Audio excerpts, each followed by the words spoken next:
North health কেয়ারের পক্ষ থেকে আমরা এই মুহূর্তে উপস্থিত হয়েছি। তো আমাদের কাছে আছে doctor Niladri Ghosh, medicine specialist.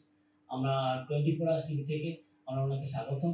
ডাক্তারবাবু, আমি কতদিন ধরে এই নর্থ হেলথ কেয়ারতে যুক্ত আছি? Almost 4 to 5 years. আচ্ছা, কেমন লাগছে এই ভালো। যতদিন যাচ্ছে আর আপডেটেড হচ্ছে। ভালো হচ্ছে। আর একদ অঞ্চলে আমরা দেখতে পাই যে ডাক্তারবাবু, আমরা নবান্নর পাশে একটা গুরুত্বপূর্ণ একটা নার্সিং হোম মানে হেলথ স্পেশালিস্ট একদম। সেটা নিয়ে কি আগামী দিনে কি চিন্তা ভাবনা আছে? পজিশনটা খুব ভালো। একদম হাইওয়ের উপরে মানে মানে খুব অ্যাপিয়ারেন্স ভালো, পজিশন ভালো। তো এটা অনেক স্কোপ আছে।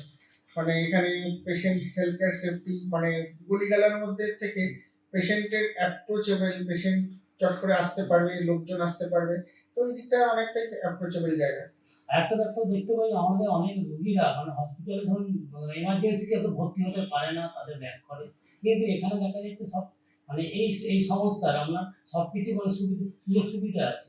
হ্যাঁ, এটা আছে নিয়ে কারেক্ট। এটা বেসিক্যালি ডিপেন্ড করে দেখুন বেড ক্যাপাসিটির উপরে। বেড যদি ভর্তি হয়ে যায় তখন অনেক সময় পেশেন্ট বেড ফেরাতে হয়। কিন্তু এখানে পেশেন্ট ফ্লো, বেড ক্যাপাসিটি মোটামুটি ঠিকঠাক আছে, যখন আসে পেশেন্ট পেয়ে যায়। অবভিয়াসলি এমার্জেন্সি সার্ভিস তো দেওয়ার চেষ্টাই করি। আর যদি বেড খালি থাকে অবভিয়াসলি অ্যাডমিশনও হয়ে যায়। আর আরেকটা ব্যাপার হচ্ছে, এই যে আমাদের সিজন চেঞ্জ হচ্ছে ডাক্তারবাবু, দেখা যাচ্ছে অনেক ডিজিজ আমাদের অ্যাটাক করে। বাচ্চাদের বলুন, আমাদের বড়দের, সেটা নিয়ে মেডিসিনের কতটা কি ভূমিকা? দেখুন, যখন সিজন চেঞ্জ হয়, যারা সিওপিডি পেশেন্ট বা যারা অ্যালার্জিক কোনো রোগে ভোগে, তাদের ক্ষেত্রে এই জিনিসটা বেশি হয়। তাদের হাঁচি, কাশি জাতীয় এরকম শ্বাসকষ্ট এরকম বারে, বারে হতে থাকে। এদের সিজনাল অ্যালার্জি বলে। মানে প্রত্যেক সিজনেই এদের প্রবলেম গুলো দেখা যায়। ফার্স্ট হচ্ছে প্রিকশন। প্রিকশন মানে তাদের মাস্ক পরে থাকা, ঠান্ডা না লাগানো, এগুলো হচ্ছে প্রাইমারি প্রিকশন। প্রিকশন যদি পরেও অনেকের যাদের হয়ে যায়, তাদের জন্য তো আমরা আছি। তবে সবসময় মনে রাখতে হবে যে যখন সিজন চেঞ্জ হচ্ছে, তখন তাদের এক্সট্রা অ্যালার্ট থাকতে হবে। স্পেশালি সিজন চেঞ্জে যে পোলেন্সের জন্য যে ডাস্ট অ্যালার্জি থেকে হাঁচি কাশি হয়, সেখানে কিন্তু মাস্ক পরলে অনেকটা ওখানেই অ্যালিভিয়েট হয়ে যায় জিনিসটা। আর এটাই শিশুদের জন্য কি বলবেন? শিশুরা তো মাস্ক পরে থাকতে পারে না, তাদেরকে ইউজুয়ালি আমরা বাড়ির মধ্যে রাখারই চেষ্টা করি। যে মানে গরম থেকে এসি, এসি থেকে মানে একদম গরম এসে with change of sudden change of temperature, এগুলোতে কিন্তু বাচ্চাদেরও এফেক্ট করে।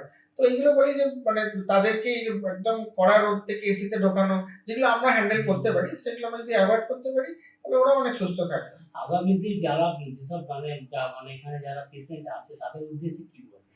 তাদের উদ্দেশ্যে বলবো যে আমরা তো দিক থেকে আমাদের ফেসিলিটি ইমপ্রুভ করছি। আর কি মানে ৫ বছর ধরে আমি যা দেখছি, এটা ক্রমশ যত দিন যাচ্ছে ভালোর দিকেই যাচ্ছে। তো হোপফুলি এটা একটা সুপার স্পেশালিটি ক্লিনিকের দিকে এগোচ্ছে।